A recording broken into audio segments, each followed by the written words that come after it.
Welcome back to the Tuesday Tea, everyone. Happy Tuesday. My name is Maddie. Hi, I'm Carly. I feel Hello. like we are in the show Nobody Wants This Now. We'll jump into that, but I just had that like flashback of them filming the podcast as I was saying that. It was weird seeing people recording a podcast on a show because I feel like podcasts are so popular. Yeah. But we haven't yet really seen them in like film or movies yet. Yeah. So it was interesting to see like the filming aspect of it. I'm like, well, they didn't show their setup. Their setup is tough. Yeah, their mics. I'm like, Yeah. they're waving around their mics way too much. The audio is not consistent. It's just not realistic. But I did see on TikTok clips of the real sisters, like in real life. Yeah. And they really use those mics and like wave them around like that. Do they really? And they, at least the clips I saw were all filmed over like Zoom.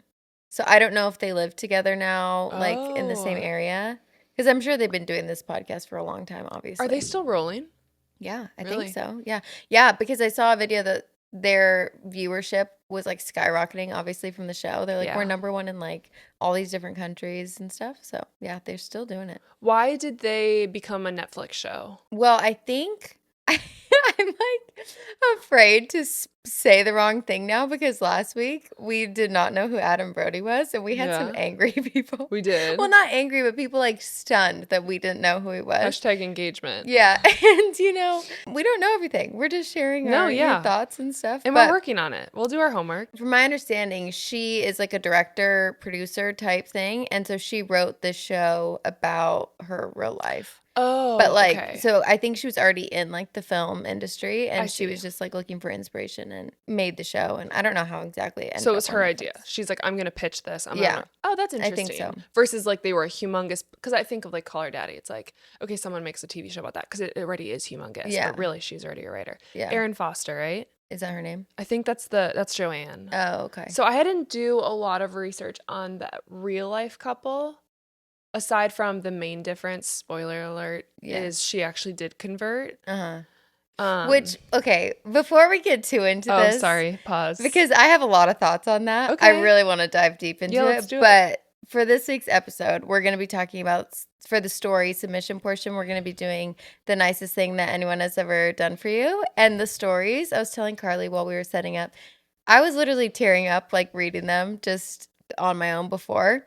So they're really good. So I'm excited to get into that. But we're also going to obviously debrief Nobody Wants This and do some catch ups and stuff. So before we continue diving into Nobody Wants This, do you have any life updates? You do. I know you do. I feel like you're better at giving my life updates.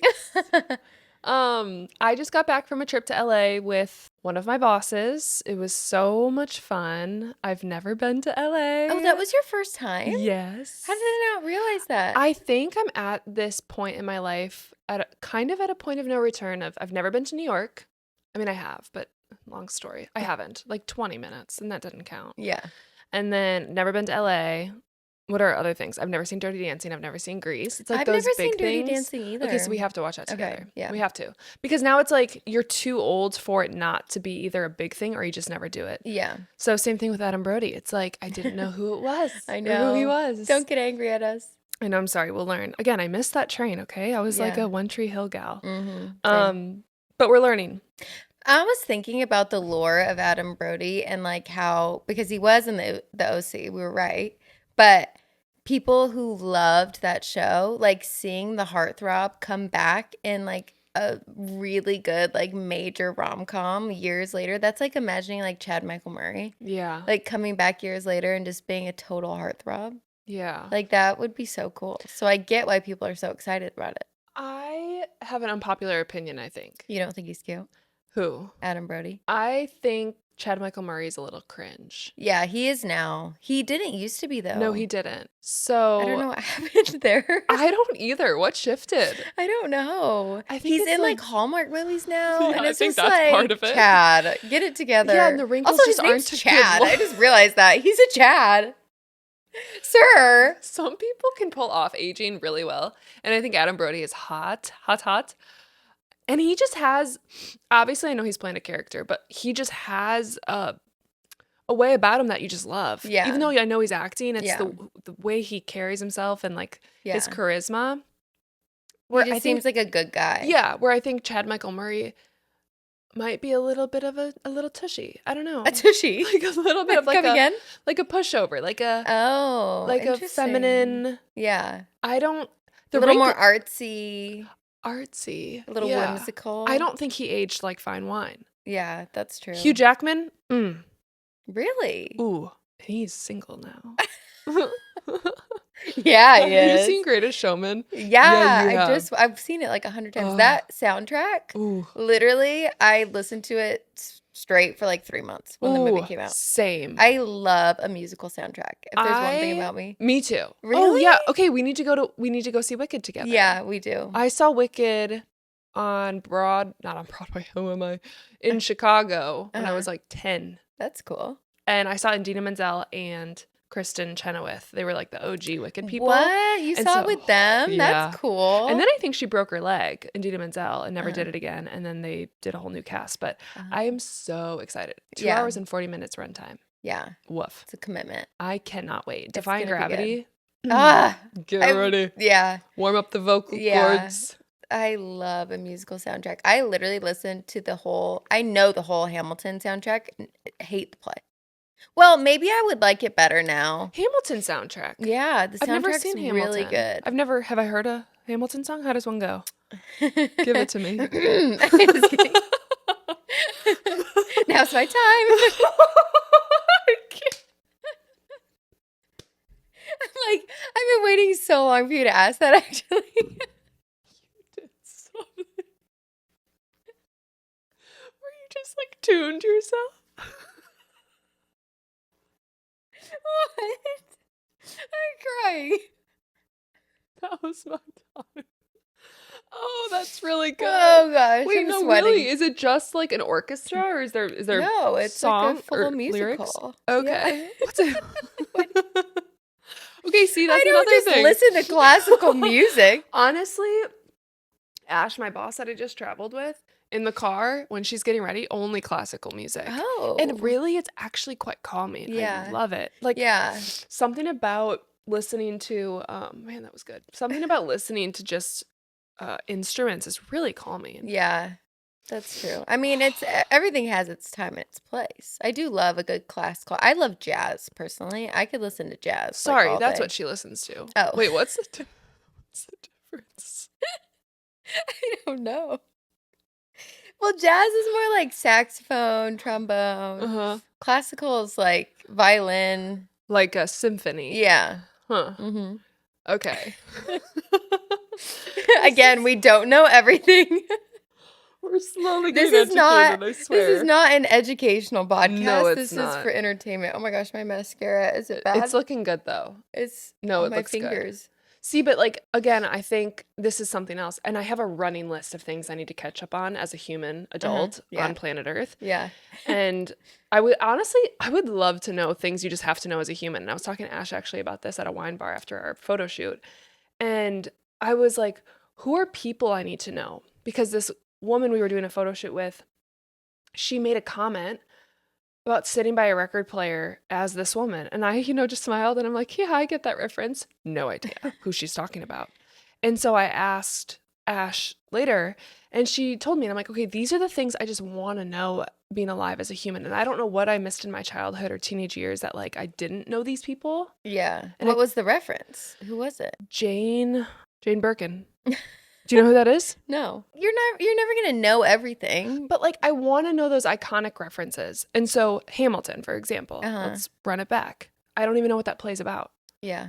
So like I don't want to miss out on these things more for FOMO, and like I want to be the person that gives references. We should do an episode about that, about like all the things we don't know or need to know as adults. That would be fun as adults or just human beings on planet Earth. On like planet this Earth. is just what you have to know to be alive. Yeah.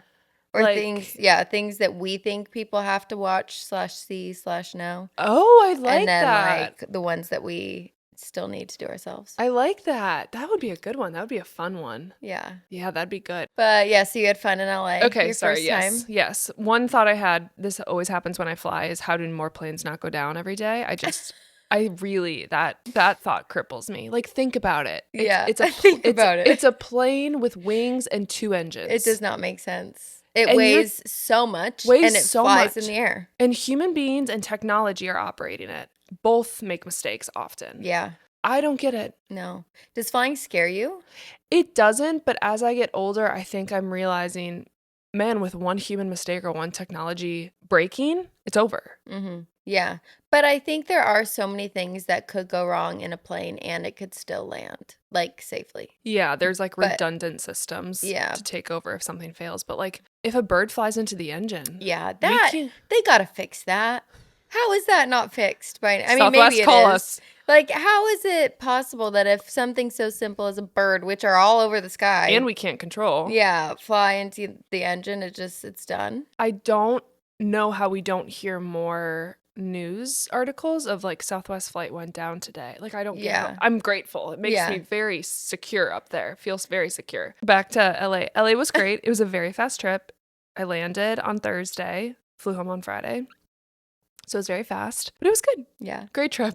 Yeah. Longest LA story for the shortest trip ever. Yeah, that's What about so you? fun. Literally, my only life update is that I watched Nobody Wants This. Okay. So, and Love is Blind. Okay. I just did a lot of work stuff this week and just tried to catch up on TV. I decorated for fall. I had my first fall cozy night, which was fun. Yes. Made some chili, trying to Yeah. get in the season. Smelled delicious. Yeah. It's a house full of fall. Yeah. Yeah, this house is great in fall. I think it's my favorite. Oh, thanks. Just because it's so warm and cozy. Love it. It's my favorite season. But okay, so let's get into it now. The review of Nobody Wants It. Let's do it. Let's do it. Yeah. So, what are your thoughts?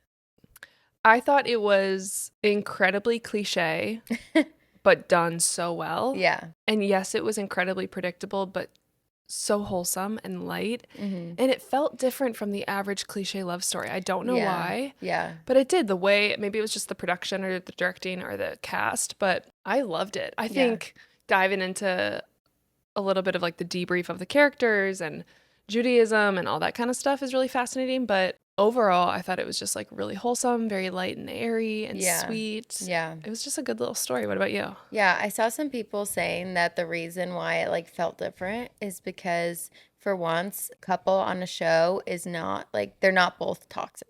Like one of them had like the very secure attachment style and then one of them had the avoidant anxious attachment style. And so they were saying how like usually we're so used to seeing this like turmoil relationship and they just get in fights and all this stuff.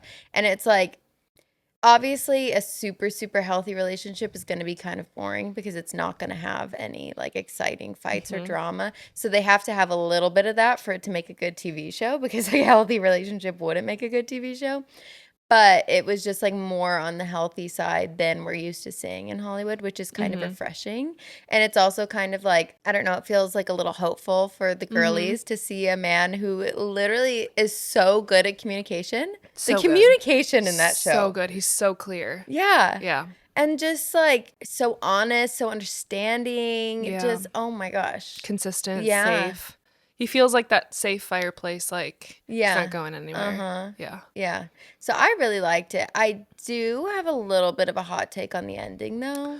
Hot take. What did you 101, think let's- about the ending? Which part? The fact that she didn't convert and that he Yeah. left? I don't know. I think that that's part of the cliche. The fact that he's leaving his quote unquote dream for her. We see the avoidant attachment style of her running away and saying, "Don't come after me." Yeah, when she really wants him to. Yeah. That was annoying. Yeah. I don't know. I have this article that I found, not really an article, but a really well written kind of review of the depths of the show and also the ending that I'd be really curious your thoughts. But what did you think about the ending? I was a little annoyed that she, was going to convert and then decided not to because she just didn't feel like she wanted to in that moment or like she was ready to do that, I guess. It was like he was okay with that. He understood her perspective, but then he gave up his entire dream to be with her. And I just felt immediately when I watched it, my immediate thought was that was so Hollywood, classic Hollywood. Yeah. I feel like historically Hollywood is a little not anti-religion, but I would say that like religion isn't something that like is well shown in Hollywood normally. And I think that the fact that like it wasn't okay for her to convert, but it was okay for him to leave his religion and leave Interesting. his dream was okay. Interesting. Yeah. And I immediately was kind of like taken back by that. And then I looked up because it's based on a true story. So I looked up the real couple and she converted in real life. So they like swapped it. And granted, there is going to be a season 2, so you never know what's going to happen in the next season. Maybe they'll find a way to compromise and whatever. But I just felt like that was a very Hollywood take on like religious views. Like it's better to leave them and pursue your love than like stick it out. Well, and it all happened so fast. So Yeah. it's like she came to him that at the bat mitzvah, I'm converting. He starts saying, Yeah, I she can't was wait. making very rash decisions. Yeah. Well, and then he did too, kind of, because it was like his whole life was built up to become the head rabbi. Yeah. And then they're dancing or hugging or something. And he starts to tell her, I can't wait for you to have a new name and go to this and do this in Hebrew. And you can tell in her facial expressions that freaked her out. And then she talks to what's her nuts, Rebecca. And then she decides to break up with him and said, I'm not going to convert. All within like 5 minutes. Yeah. And then he leaves everything he's ever worked for, probably insane disappointment of the family if they were to find out he's not pursuing the head rabbi. I think part of this kind of like summary that I found was really actually, is it his dream? And maybe Joanna's just showing him that, yes, it's the path that's carved out for you, but really, is it something that you deeply desire? But he was so excited when he got the offer. Right. But I think if you look at his lifestyle, like for example, the sex shop scene shows his lifestyle and the things Joanna's showing him may not be exactly the life he wants of head rabbi. Like when he saw the head rabbi there. But this thing summarizes it really well. So can I read it? Yeah. Okay. It's a little long, but it's really interesting. There were signs his introduction that he didn't quite fit the mold of the head rabbi of that kind of community. It's sort of lampshaded and underlined by Joanne not realizing he was rabbi at that dinner. Moreover, he constantly stands out for being different. It seems to be what makes him stand out as a good rabbi, but it also puts him in awkward positions that challenge him to choose between his personal life and role in the community. He also very regularly does not make the right choices when faced with those decisions right away. Joanne has challenges, but in a lot of ways, I think Noah is more flawed because he does not even realize he has issues to address, even as his community is telling him he does over and over again. I think the scene where he sees the board member with a mistress in a sex shop kind of really underscores this point. That board member reflects a potential future for him. That's the way to have the position he wants, live the kind of life he wants to live, and it is not something he is comfortable with at all. But then he sort of does that to Joanne throughout the show by hiding her at camp and not returning Rebecca's box and closing that chapter fully. He knows that his family sees that as a sign he might get back together with her, which is subtly suggested is the reason the community isn't up in arms about his relationship. They think Joanne may be a rebound and that he's open to reconsidering Becca or at least not closing the door all the way. I also think that scene in the sex shop is significant because he has absolutely no issue or concerns going into that sex shop. He lives the kind of life where that's just a normal thing for him and is kind of hit off guard when it suddenly is something with consequences that can derail his career. This is a constant theme in the show of Noah enjoying having a private life that reflects his personality and values through his relationship with a woman who shares them, and those constantly being at odds with how he sees his role in the community and his future. Yes, it's about who he's dating, but it's deeper than whether or not she's Jewish. She enables him to live the kind of life he wants to live in a way Rebecca actively took pains to prevent. We kind of see this paralleled as well in Esther and Sasha's relationship. That's what their relationship would have looked like had they stayed together, and that's the kind of relationship Joanne realized she wasn't willing or able to be a part of. She was into this pre-head rabbi version of Noah that multiple characters say can't exist once he is on the path to that job. Where I think it's interesting is the show also is pretty clear that the kind of life and values Noah is living throughout the series are absolutely in alignment with the kind of rabbi he wants to be. Encountering Joanne and Morgan has positive impacts on multiple members of the community who are struggling under the stress of their roles. His old camp rabbi pretty much says as much. Sasha finds freedom in befriending Morgan and reclaiming a piece of his life from the show of propriety Esther demands. Esther loosens up around how she's raising her daughter due to Joanne, whether or not she realizes it, and that's why she's doing it. Season 1 explores the tension between the life he's living and the role he wants. What do you think about that? I think that's an interesting take. I get some of the points. I feel like some of it is a bit dramatic and like assumes a lot. Personally, I thought that the show guy in a head leadership position at a church was kind of cool because I think so often in society, and I'm just speaking to Christianity, I don't know like the rules or roles of the Jewish religion like really at all, but I think so often people get caught up in like leadership roles and the people that are in them and like have such high expectations for them, which they should. but they're also people too. Like they're Mm, normal mhm. people. Yeah. And I thought it was really cool that the show kind of showed that. Like Mhm. I think a lot of times people get intimidated by church and think they have to be perfect and they have to have all their ducks in a row and they can't like go have a beer at dinner or like whatever it is. Like they can't cuss sometimes, they can't make mistakes. And so I liked that like point of view, I guess. And like also it was saying like the camp counselor. I thought she was really cool too. Like it was just like cool, normal people that have this common belief Mhm. and this culture. Mhm. And like, I don't think that him falling in love with her was like showing that he didn't want that role necessarily. I think Mhm. maybe, I don't think he was in love with Rebecca. I think Rebecca was like a comfortable relationship from what we saw.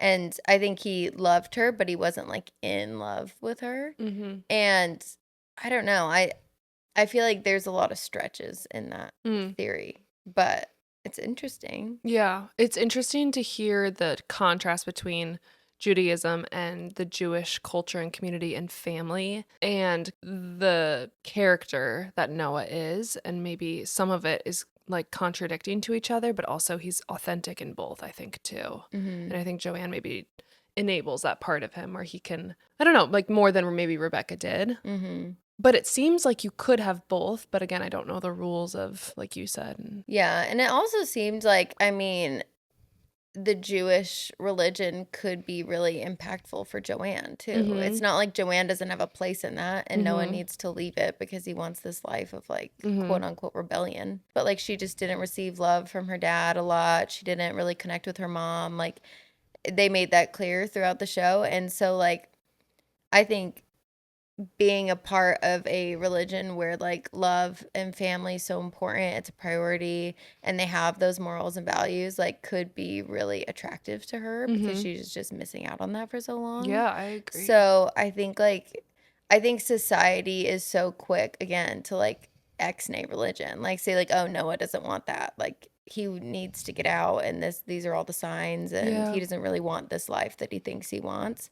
But it's like maybe he does. Maybe he's just trying to find a balance. And maybe Joanne is trying to find a balance too of Mm-hmm. like the quote unquote worldview versus like having a religious view. Yeah. Like they're both trying to find that middle ground. And Yeah. it seems like they're both helping each other do that.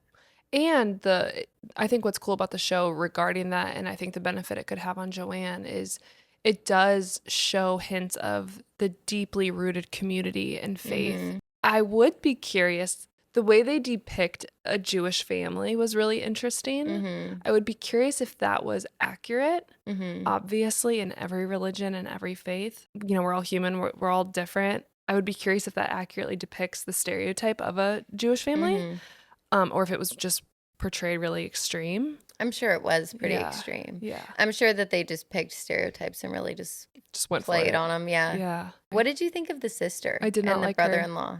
Oh, I did not like the sister's character Okay. at all. I think she really bugged me. Yeah. Her personality was obnoxious, and I just didn't like it. Sorry. Yeah. And she was also 5 months pregnant when Really? filming. Oh, Yeah, wow. yeah. Which is interesting. I noticed that on episode 10. In the dress? Yeah, you I could did tell. notice that a little bit, but I didn't know she was I pregnant. knew ahead of time, but I'm like, that's really Oh, the only time I could tell. yeah. But I was looking for it. Yeah, I did not like Morgan. I thought Sasha was funny and hilarious. Yeah. I was anticipating some level of affair between Morgan and Sasha, Uh-huh. or Esther leaving or something like that. Esther was obnoxious as well. I thought she was kind of funny, like Yeah. definitely extreme, like too extreme, Yeah. but kind of funny. And Sasha was funny too. I kind of liked their dynamic. No, it was really epic Yeah. and funny and hilarious. Like she clearly wears the pants in that Yeah. relationship. I don't understand the point in the show of Morgan and Sasha having a friendship that is trying to be portrayed as inappropriate. Yeah. Because they did nothing with it. Like it was Yeah. literally the last few minutes where they're looking at his phone and they see that they were texting with a heart emoji Yeah. in the last message and said, we got to get rid of them both. I don't know what the point of that was, because there was no like reconciliation between Esther and Sasha and like showing that they're aware of what this is and talking Yeah. through it. Like, I don't know what the point was. Yeah. I mean, that's definitely a storyline that's going to come out in season 2, I would say. But like Sasha, I was so curious if Sasha was actually viewing it as like sexual in any way, because the sister was, because she had that dream about him. Even though she was like, I'm not attracted to him, I don't know why that happened. Like, to me, his friendship with her seemed rather innocent, like they were just friends. From his perspective? Like, just watching it, I thought, yeah, that I was agree. thinking that it was innocent. I totally agree. Like, I don't think he was trying to, like, do anything with No, Morgan. I agree. But there was a comment that was made between those two at the bat mitzvah. Yeah, they're like, this is weird. Yeah. Yeah. And I'm like, well, I know. I hope that they don't make it an affair, though, because I like Esther and Sasha together. yeah. Yeah, that was Like, interesting. I think that it'd be fun if they were just more of a best friend dynamic. Yeah. And, like, goofy best friends. I agree. I agree. So we'll see. Hopefully I don't like when they have affairs. No, and it didn't seem like it really added any value to the end of the show. I don't think so either. It's just a storyline to follow. I wonder if that happened in real life. I don't think so. Oh, okay. No. Then that's silly. Yeah. Silly. Just adding drama. writing.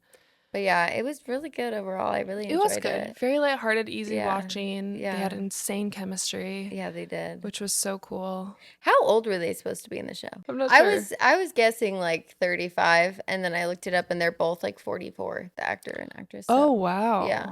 So I didn't know if they were supposed to be in their 40s. Okay, so we also watched the first 2 episodes of Love is Blind. So we'll just do a quick little recap of that before we get into the stories. I know that most of the season is out already. I don't think all of the season is out, is it?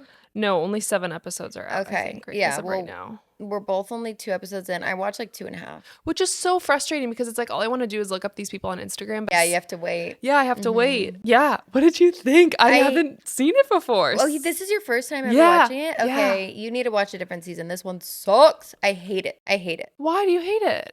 I mean, Leo is the worst person. Do you know how much he pisses me off? Really? Oh my God, he's so annoying. He's excruciating. Yeah. At first, I am so bothered by that man. When he first started talking, I was like, oh, he's so sweet. Oh, you want to keep your wealth and you're not going going to tell anyone. Yeah. And then so much insecurity about it. And you think women are going to. Yeah. That's the first thing you offer. Do you know how annoying that is? To the guys and to all the girls? If I was the guys, I would be so annoyed by him. Me I don't too. know how they're not annoyed. No, they like encourage it. They're like, oh, you wear a Rolex. Yeah, those are durable. Yeah. And he's just like, I have money. Like, I do all this stuff. I'm like, so insecure about it. Sir. I grew up really wealthy and, went to country clubs growing up. Yeah. And everyone died, which is sad. But everyone died. Yeah, and okay, I when he was telling that story, money. he's like, they got cancer, they all died, blah, blah, blah, blah. And then it's like, okay, just stop there. Like, just stop that story there. And then he goes, and then I inherited my family business and I'm really wealthy. Yeah. Like really, really wealthy. Yeah. It's like, why are you saying that? I would rather have the problem of having too much money than too little. Yeah. No, that's not what he said. He said, I would rather have my problems than not have enough money, which AKA means I would rather have my entire family die of cancer than not have money. That's true. Literally what he said. I had to rewind it. I was like, did he really? Rewind. Run the tapes. He is the most unrelatable doofus on planet Earth. Yeah, when he said that, I was stunned. And hearing him talk, I'm getting worked up. Hearing him talk to the woman, just like aside from talking about the money, which is just absolutely bogus, he is cringe. He is so disgusting that when he goes, when did he do that? I missed that. He does it several times with Brittany and Hannah. No. It is disgusting. Oh, I would gag. And he goes, I just want to hold you and touch you and cuddle you. No. And I'm like, he doesn't know how to talk to women. He has no idea. And these women are falling for him. Hannah, I don't think Hannah's going to end up with him. At first, Brittany really bothered me. Yeah. She is just. Wait, which one's Brittany? Brittany is the blonde that's. Has the trophy wife? Oh my gosh. When Leo said, I think you're actually really smart. And I think people probably assume you're really dumb because of your voice. But guess what? That actually makes you even more smart. And I'm like, if this is how conversations go on dates, I don't want it. Yeah. There's no substance to any of their conversations. Yeah. And Brittany at first bugged me a little bit too. She bugged me so much. But she's growing on me You know now. what? I was like, hey, she owns it. She owns who she is. She does own it. She owns what she wants. She's clear about it. She's not trying to manipulate anybody. Yeah. She's like, look, this is my life. This is my lifestyle that I want to uphold. I want someone who can provide it. Yeah. But she also was like sassy, which I appreciate. Like she'll call Leo out on his stuff. Yeah. Oh, he also was talking about how he has to make this decision between her and Hannah. And she's like, it's not just up to you. Yeah. Like, it's also my decision. And he's like, Yeah. oh, that's a really good point. He's such an idiot. I honestly think Brittany deserves better. Yes, Yeah. I think she wants to have a luxurious lifestyle, but I appreciate her Yeah. like willingness to kind of stand her ground Yeah, and I stand up kind for of like her. herself. Yeah.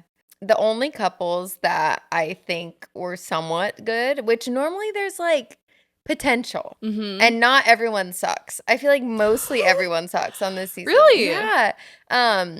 I have no Ashley and Tyler, the Oh my ones God. that he prayed for them. I cried. They were so sweet. I cried. I really hope that they make it. Sometimes they don't, though. And the ones where you're like, oh, they're made for each other. I'm surprised there's not more drama. Like, I was expecting there to be like they're in love with each other, but there's more options. Yeah. But it's all straightforward so far with the clear couples. Yeah, usually it's pretty clear for the ones that are like super gung ho. You can tell Yeah. pretty fast. Like, yeah, No, I they love were those really too. sweet. Ashley His A, mindset, I like her. The way she carries yeah, herself. I don't know what it is about her, but I really like her. yeah. So hopefully they do well. And then Taylor and Garrett, which is like the little bit nerdier couple. I'm curious about casting because it's like, how in the world could you cast two people that are clearly meant to be together? Well, they do. I think that they put people that like would be good matches. I don't think that they're just like randomly picking. Oh, I think really? that they're super selective with their casting, trying to find people who have that's commonalities. cool. Yeah. I would be curious how they cast. Like, how does that work? Yeah. How does the audition I would work? be too. Yeah. But literally, like,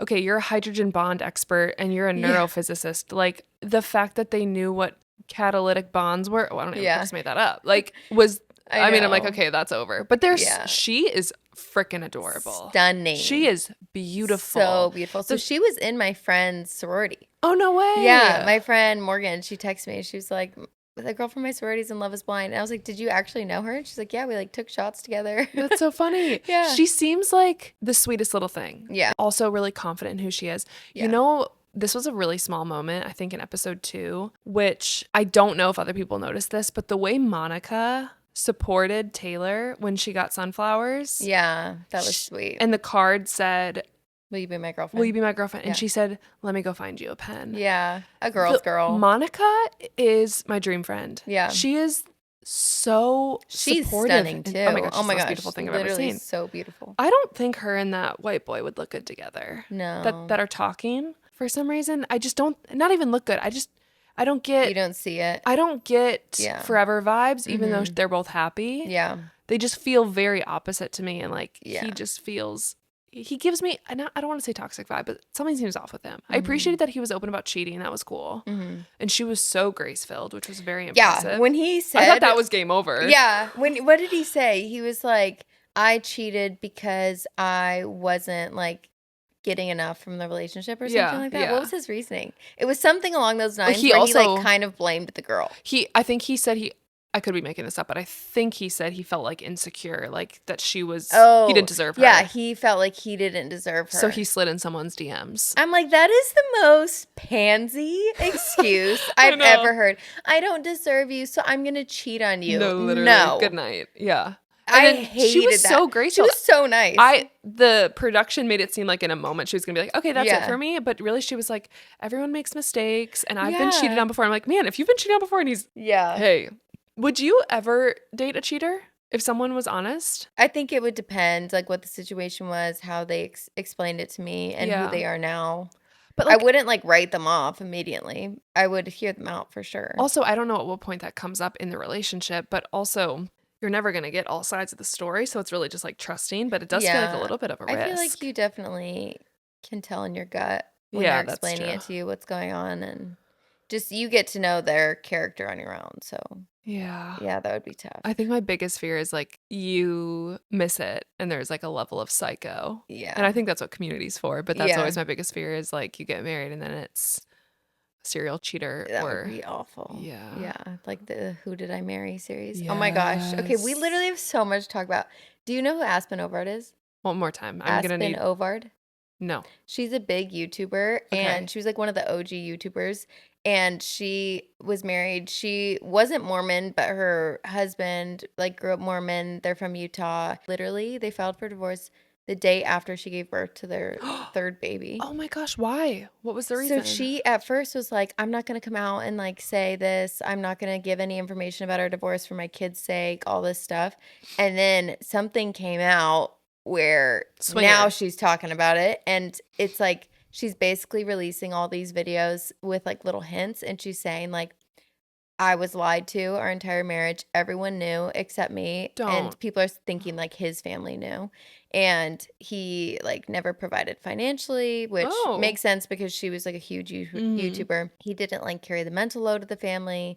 Mm. But I think it sounds like he cheated on her throughout the entire marriage, is what I'm guessing There's is gotta happening. be signs, right? Unless they're Yeah. just And that's my she said that in one of the fear. videos. She's like, I just don't know how I missed this for so long. So she's not like coming out saying that he's cheating, but that's what it sounds like. It's Oh, my just, heart. That yeah. breaks my heart. Yeah, I know. And It's with crazy. kids. Yeah. And just your whole life is built together. Just the fact, like, of your whole life being a lie. And when they got divorced, it was pretty cordial, it seemed. Like, they seemed like they were co-parenting really well. They were still friends.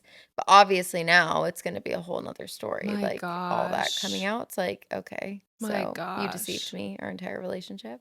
It reminds me of the Carl Lentz story, which is fascinating. Oh, we We gotta have get into to, that. yeah. I haven't watched it, but I know you have those few podcasts where they talk Yeah. about the You have to reconciliation. listen to that. And the few snippets I've seen on TikTok are really fascinating. I have a hard time being excited to support him just because of the scandal, but how they've recovered and just the Yeah. few snippets I've seen of I think of the realness of the wife. I'm always really fascinated in what makes or breaks it. After a Yeah. scandal, what makes you stay and try again and deal with the complete and utter fear that it'll happen again and just the trust issues and everything like that? And what makes you say, like, that's See, it? if that interests you, you have to listen to the podcast. I And if you guys know. don't know who we're talking about, Carl Lentz is a huge pastor for Hillsong, New York, who got in this scandal. He was cheating on his wife, and it all came out and was very public. And him and his wife are still together, and they released a podcast over the summer, like just explaining their whole story and like Mm-hmm. what happened, how they got through it, how they're doing now.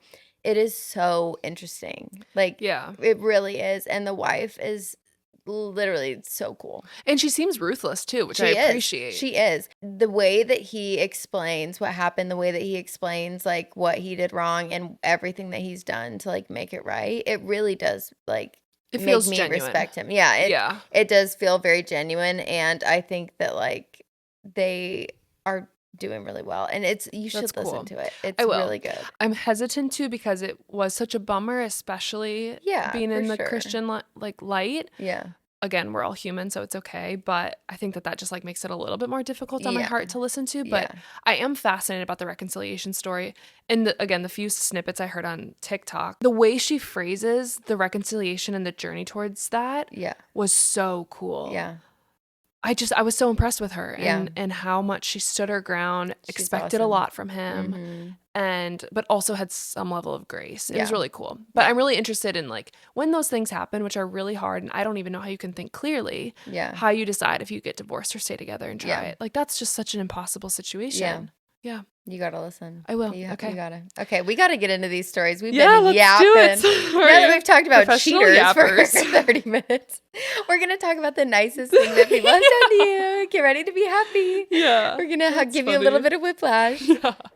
Okay, here we go. My first one. This story goes back several years to when I was 17 and going through my first heartbreak. I had just ended things with my high school boyfriend. In turn, I had lost not only him, but also girls who I thought were my friends. So it was our entire friend group. One of the girls, who was my supposed best friend of 7 years, even tried to steal my boyfriend from me while I was on family vacation. Ick. Savage. While I was going through the heartache, I would be home countless Friday nights crying to my parents about how I felt my whole world was pulled out from under me. After several weeks of going through all the emotions, my dad decided to take me out for a dad-daughter date to our local coffee shop.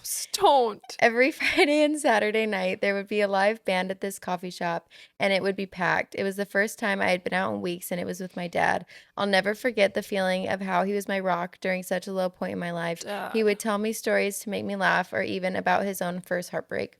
There was one song. Dad. I know, I'm crying.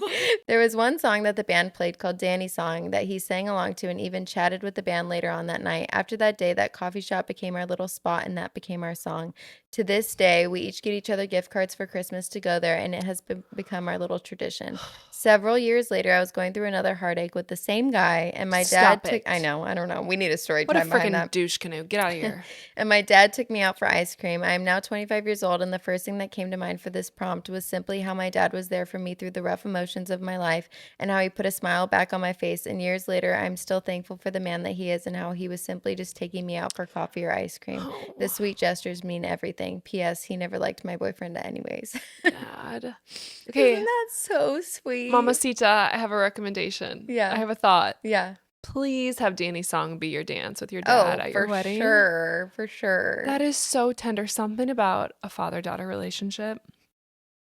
Man, it's special. The way I want that so bad for my kids. Mm, Like for them to have a relationship with their dad like that. yeah. Like that's all that I want. Man, And that's really special. just daddy-daughter dates. They're so sweet. It's so tender and just nothing else can compare. Yeah. Nothing. And it's like, you think of teen relationships, you think most dads would be like, whatever, like it's teenage drama. Yeah. But for a dad to listen to you and to know your story and your heartache and like to hear you out and console you and tell him his own heartbreak, it's like that's just such And a just take it special. seriously. Yeah. That's so sweet. Yeah. Oh man, we're gonna look for that in our I husbands. know. Hello? I'd love to see a picture of you and your dad. Yeah. Oh, Yeah. send us one. Yeah, I would love that. All right, my first one. I met my boyfriend right after I got into a fender bender with my brand new car. It was still drivable, but I was so sad because I had just bought it. It made repairs very difficult as parts were sparse. I decided not to get it fixed until all parts were ordered and shipped. When they finally took my car apart, it turns out I needed more parts and months in the shop. My boyfriend spent the next 5 months driving me to and from work, November to February, Aw. during the winter in Michigan. Mind you, we'd only been dating for 2 months.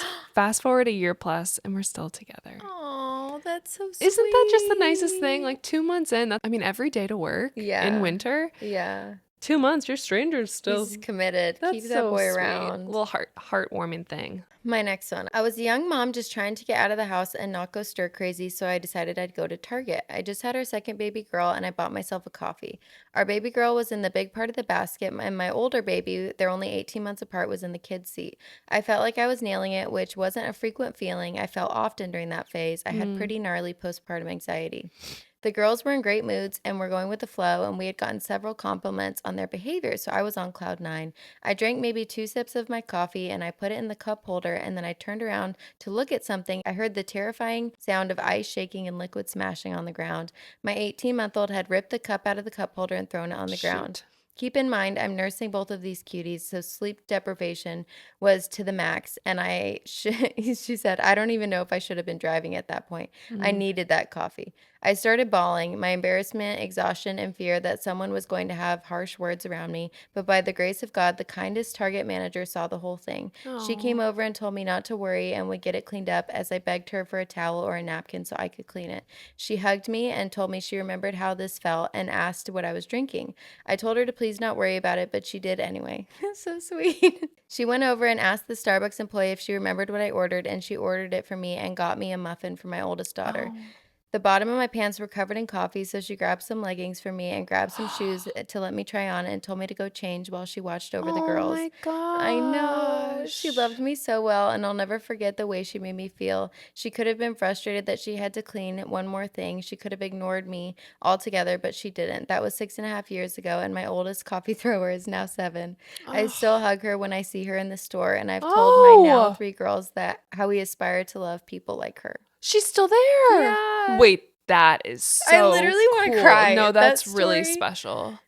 That is so nice. Like to clean it up, to go get her a coffee, to get her pants, to get her shoes so she's not sopping wet in coffee, to watch her kids while she changes them, gets the kids a snack. Yeah. Like, and had nobody helped her, it wouldn't have been crazy. Yeah. It's just, okay, it's a mom with 2 kids. She spilled the coffee. She goes and gets napkins. She goes and gets a towel, wipes it up. Now she's covered in coffee. She really wanted that coffee. She's really sleep deprived and she's really frustrated. And that's it. That's probably a normal experience, honestly.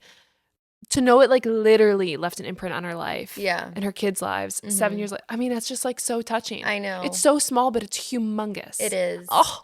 I know. I could just cry. I feel like stories like these make me want to just encourage moms when I see them out. I feel like I Yeah. have no right to because I'm not a mom and I don't know Yeah. the But a struggles, helping but hand. just even like someone saying something nice, like you're Yeah. doing great, Yeah. or you're, I don't know, your kids are so well behaved. Like how she was saying that getting those compliments like was making her feel like she was on cloud nine. Yeah. It's just little things like that. And Yeah. then this lady definitely went the extra mile. And that is so kind. Because you don't see the postpartum depression. You don't see the anxiety. You don't see the sleep No. deprivation. You don't see Mm-mm. any of that. You just assume, Yeah. like, oh, mom at Target with her kids. Like, of course it's Yeah. not easy, but Mm-hmm. okay. But man, it does make you want to do something when Yeah. you see them out and about. That's Mm-hmm. so tender. I love I that woman. Nominate that know. woman for a Pulitzer Prize. That's my favorite story. Something. Yeah, that was sweet. Okay, my next one. I've never felt so loved by people until I saw how I was treated throughout my wedding planning process. Backstory: when I was 15, my mom passed away from breast cancer. Mm. She was my best friend, and we were attached at the hip. It was the hardest thing I've ever been through, and obviously during an instrumental point during a teenage girl's life. After my mom passed away, I was the only girl left in a house full of boys. I have 4 brothers and my dad. I took on a lot of responsibility that I felt my mom completely prepared me for, like decorating for holidays, Christmas shopping, grocery shopping, picking up and dropping off kids at school. We all truly rallied around one another to get us through this time. Every event from then on was so hard to experience without a female role model in my life. My first date, my first important doctor appointments, high school and college graduations, and eventually getting engaged and planning a wedding to my dream guy. My mom and I always talked about my wedding and how she couldn't wait to help plan it for her only girl. Going into the wedding planning process, I knew that I would be entirely on my own, making my mom and I's vision come to life. My in-laws were not very present during this time and only really added unnecessary drama that I steered clear from. My now husband and I planned on being entirely financially responsible for our entire wedding and everything it entailed. I was not prepared for the amount of support and love we would receive from so many people. Here are a few examples. Wedding dress shopping without my mom was extremely hard, but after falling in love with my dream dress, I went to the counter to pay for it. My mom's best friend that came with me to try it on completely paid for my entire dress. Aw. My brothers and dad all got together to pay for the entire catering for our wedding as a surprise. Aw. My best friend's mom, also one of my mom's best friends, paid for and put together all of our florals and wrapped my bouquet with a picture of my mom Oh at her my wedding on a ribbon. gosh. It's when the mom's friends get involved. That is Just like, like I rally can't. together. Yeah. And you're just not expecting it. Yeah. It's heavy, but beautiful. The morning of my wedding, my bridesmaids surprised me with a picture of my mom set up on my getting ready table next to her Aw. bouquet of flowers so that she could be with me the entire time I was getting ready. Ugh. I think I wouldn't be able to get my makeup done. Like I would just be crying the No, whole time. yeah. I've never felt so loved and supported through the most important day of my life, and I was honestly emotionally dreading having to go through it but without my mom, but they all made it the greatest day of my life. Aw. I love that that's just like so many people that knew the mom. Mm, Imagine how happy the mom would be knowing that. Like that all of her people, that her husband, her friends, her mm. kids were all there for her daughter in their own individual ways, you know? That's so sweet. Like I imagine like if you had a kid and then you died, Oh, okay. but Yeah. like the responsibility that you feel as a friend to like carry on the legacy for your friends' kids Yeah. and like be that figure as much as you can to them. Mm-hmm. I don't know. That's just so sweet. Yeah, it was really sweet. Okay. When I was single and working paycheck to paycheck, my car kept breaking down. I had a check engine light that kept turning on, and I was nervous to take it in because it seemed like my car needed so much work. It needed new brakes, a clutch, new tires, a rear view mirror. A friend of mine finally forced me to drop it off. When I did drop it off, I said to the mechanic, please just fix the gas cap that is making the check engine light go off. Nothing more than the gas cap. A few days later, the mechanic came by to drop off my car for me at the church I was working at so that I didn't have to drive and get it. I kept asking him how much the total was, and I kept getting nervous because he wouldn't tell me. When my car got dropped off, I walked up to it and noticed it looked different. Every single thing that needed to be fixed on it was fixed. It was better than new. The mechanic said to me that he got in my car and turned on the radio, and he felt like God told him to fix anything that needs to be fixed in this car. Okay. So he did, and he never charged me. Today I look back Okay. and see it as such a great act of love. Isn't that so nice? I literally am gonna cry. That's so nice. I can't. The conviction and just Yeah. like a man following a gut feeling that he should just do it, changing somebody's life. And it's just, why? Yeah. Angels on earth. Yeah. And like, So meaningful. God is so cool. Like, did she need that car fixed? Did she need a new car? No. But did he care for her? Did he want her to have, like, a new car? Yeah. And it's Is not that like gonna his change her life? Is it gonna Yeah. change Yeah, the yeah. trajectory of her purpose? No. Maybe. I mean, it stuck with her as a story that maybe will change, like, how she pays it forward and stuff like that. Frick. But, like, God cared about her getting a new car, What a freaking little and he miracle. used a little angel mechanic Little to do it. angel. I can't. And That it's not even makes like her dad's best friend that did No, it. just Like, a it's just a random random mechanic. guy. Yeah. Why? Gosh darn it. So emo. I That know. is so sweet. I'm so I'm emo. so happy that happened.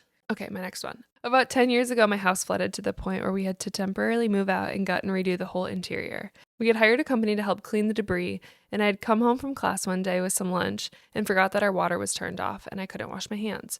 For whatever reason, that really made me fall apart. The flood and displacement hadn't really hit me until that moment, and the girl from the company we hired was right there when I started to tear up. Well, the next day I came home again and cleaning company wasn't there, but Lacey had left me a little bottle of hand sanitizer on the table with a note that said, Aw. "So you can wash your hands." And it Oh, was honestly such a nice gesture, and I think about it often. that is so nice. Like, okay, it's hand sanitizer at the end of the day, but really it's the most thoughtful gesture. Oh, there she goes. That is so It's so sweet to see nice. someone get so worked up about something. And it's like she knows, this lady that gifted her the hand sanitizer. It's not about washing the hands. It's No. like the gravity of the situation, having your house flooded, having to do all this stuff that's like her life is displaced. And then she just does one little thing that can make It's it better. so And that just thoughtful. shows that she was like paying attention to her, Yeah, yeah. that she saw her in that moment and like Yeah. did something to try. She can't, like, you can only do so much when people Yeah. are in need, but sometimes it's like just doing the No, smallest thing. yeah. It doesn't have to be grand, like buy her a new house. It's Yeah. just those little things that you're paying attention and show Yeah. that. Yeah. That make you feel seen and heard and understood. Oh my gosh. I love that. Yeah. That is so sweet. These little angels on earth. Okay, my next one. I got into a horrible car accident. I was hit on the head and my car was absolutely destroyed. It didn't even look like a car anymore. Paramedics told my parents they had no idea how I survived because my car was so crushed. My skin was burned off my thighs, my fingers were paralyzed, and my face was bloody and my chest was sliced open. Oh Yeah, my jeez. gosh. Before ambulances arrived, I remember this man coming out of nowhere to help me get out of the car. He held me in his arms and talked to me, trying to get me to stay awake and not die. He asked me questions about myself, even though I couldn't answer because I could barely comprehend what was happening to me. Yet somehow I vividly remember him trying to save my life, and he did. To this day, I have no idea who he was. No. He wasn't listed on the police report, so I think he might have been an angel. Whoever you are, Oh. thank you. I've made a full recovery, and I think about you all the time. He came out of nowhere Yeah. and carried her out of her car. Carried her out of the car. Bloody, burned, Mm-hmm. chest. And it's like, if that was a real person, they would stay for the police report. They would stay and talk to the police. You know? Oh my gosh, that's so beautiful. An angel I'm saved not her well. life. That's so sweet. You crying. Oh my God, that's so sweet. That's so wonderful. It really is horrible that had to happen, but I wonder if she can like picture him still. Like, Yeah, does she if remember can what he remember. looks Well, like? she said, I remember him vividly. She said, I could barely comprehend what was happening to me, yet I somehow vividly remember him trying to save my life, and he did. Isn't that wild? Wow. No. Speechless. We are too Speechless. stunned to speak. Just soak that in for a second, everyone. That is. And it was before the paramedics got there. Mm-hmm. Yeah, I'm gonna have to go down and say that was an angel. Yeah. Oh, for sure. I mean, like, if he wasn't on the police report, he wouldn't have just like carried her out of the car, laid her down on the ground, and sped away. Yeah. Like, he would have waited. Yeah. Yeah. That was a miracle. A That's miracle happened to amazing. you. I'm so glad that you survived and somebody saved you. Wow. Okay. That was a good one. Thank you for that. All right, my last one. This one has a trigger warning for stillbirth. It's a short one, so maybe fast forward about 30 seconds. I was living in Hawaii at the time and got a call that my sister lost her baby just 10 days before her due date. 2 of my best friends booked me a flight home for that night without any hesitation. I imagine it was a fortune. I got to be there for the stillbirth of my niece, a moment I wouldn't trade for the world. Oh my gosh. My friends have never brought it up to me or made me think twice about it. I'm eternally grateful. Oh. Like, just like no questions asked, let's get you home. Yeah. Yeah, it's really sweet. Last minute. Oh my gosh. Yeah. I'm so sorry that happened to you. Yeah. I'm And glad your she got to be sister. there for her sister. Yeah. I mean, that is friendship. Like, just, No, that's friendship. yeah, like how you said, no questions asked. Yeah. Just do it. Don't bring it up again. Whatever it costs, we're sending you home. Yeah. Jeez. Yeah, because it's like, okay, you're going through this. Could the friend maybe have paid for the tickets on her own? Probably. Would she have? Probably. To go Yeah. home. Yeah. But why burden her with the cost of a flight and No. like looking that up and doing that? Yeah. The fact that the friends took that on themselves to Yeah. do that Like, when let they me didn't get have all to. the logistical things out of Yeah, your way so you can pack and show up at the airport. that is such a blessing. Yeah, it is. I think how amazing to be a friend like that. Like, Yeah. I want to do that for friends. That Yeah. is just so cool. Getting into our feels today. I know. Okay, my last one. During my senior year in high school, I made it into UCLA with a volleyball scholarship. Last home game, I injured my knee. I wasn't going to be able to play for my first year in college, so I had to pay out of pocket for some portions. I was about to cancel and Wow. just go to the community college route, which is totally Wow. okay. It's the same education. But one boy in my class whose parents were, I guess you could say, wealthy, they paid for my full first year anonymously. Wow. I only found out because on one of the invoice emails, I saw the last name, which the only time I've seen that last name was with the boy in high school. I messaged the guy on Instagram and he confirmed he told his parents because he thought I was talented. The best part is they never expected anything more. I What? will forever be grateful for that boy and may God bless them with more. What was their friendship? I don't Because even it think doesn't they even really sound. knew each other. So, did the boy just come home from school and just tell his parents about it and they just decide, like, Yeah, how did they know that? especially if they didn't have a friendship? Yeah, What? That is yeah, just a stupid level of generosity. That yeah, is just so heartwarming. yeah.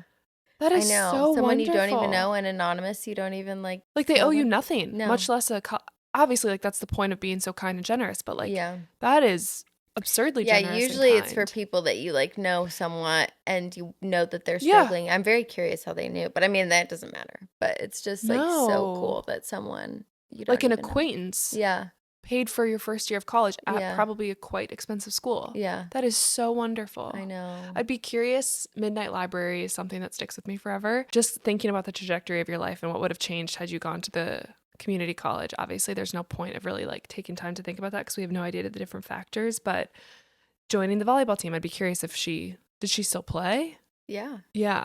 So like the friendships you made from that team and the degree you got and what you did after, like what life would Yeah. have looked like differently had Yeah. you just taken the injury and Gone to community gone to college. community college Yeah. and like I mean, it's so cool to see how God works and that kind of stuff. And Yeah. because of people's obedience and willingness to give Yeah. those little nudges on your heart, Mhm. obviously for a lot of us, that's a huge nudge on your heart of Mhm. like a lot of money to pay for somebody's first year of college, but that could have just been a quick little nudge on their heart that they just wanted to give back. And Mhm. like, I pray God blesses them too, in not only just monetary ways, but other ways as well, Yeah, and I'm sure health he and will. Yeah. connections and friendships and all the things. So, man, that is so cool. The kind of impact people's generosity, I mean, Yeah. just in all of these stories can have on Yeah. people's lives. And what's really cool about this is the impact other people's generosity has on everyone that hears these stories' lives. Yeah, Like, it's not just exactly. your life. It's Yeah. like so encouraging for all of us that hear these. Yeah. And it motivates us to want to be generous in whatever way that looks like. It can Yeah. be time, it can be a small, thoughtful gift like hand sanitizer. It Mhm. doesn't have to be college tuition, but Yeah. it's so encouraging for all of us to hear these opportunities to give a compliment to a mom in Target. Yeah. You know? Yeah, buy the mom a new cup of coffee because she spilled Yeah, it. yeah. Like, just little stuff like that or That's big so stuff. I remember when I did this topic on my story submissions before it was a podcast. Mm-hmm. And I remember someone sent one saying that, like, their kid had cancer and was going through all this stuff and they had so many medical bills. Someone just paid for all their bills anonymously. And that stuck with me. I was like, I will do that one day. Like, that is something I want to do is, like, find someone at a hospital who's struggling and just pay for their bills and like never tell them who it is. I just think that's so cool It's to be able to do amazing. that. And psychologists say something in your brain and in your heart, you find so much more fulfillment in giving than receiving. Yeah.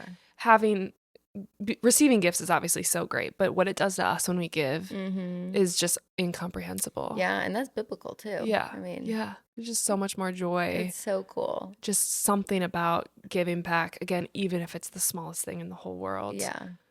It's just amazing. It's Thank so you guys for beautiful. sharing these stories. I love this There were so many. We got episode. so many too. I So thank know. you guys. We can't get through them all, but This we topic read them all. literally had the most submissions that we've Yeah. ever had, which is so sweet Yeah. and positive. Because I know sometimes with submissions, they can be like a little bit on the negative side, even though it's entertaining, it's drama. Mm-hmm. But in reality, it is people's lives. So sometimes it could kind of be like, woof, you know, Mm-hmm. it's a little dark. Mm-hmm. So doing these like happy, lighthearted, heartwarming ones, Yeah. I just love. So Just we'll definitely yeah. do this topic again soon.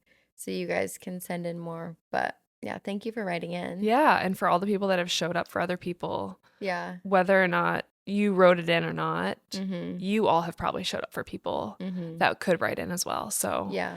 we just got to keep doing that for each other. I love it. Yeah. All right. Well, thank you for listening. If you're not subscribed, be sure to subscribe, do all the things. Follow us on Instagram. That's where we do our submissions. It's at the Tuesday Tea Podcast. And we'll see you guys in the next episode. Sounds good. That's a wrap. Let's all do something nice for someone this week. Yes. All right. All See ya. right. Bye.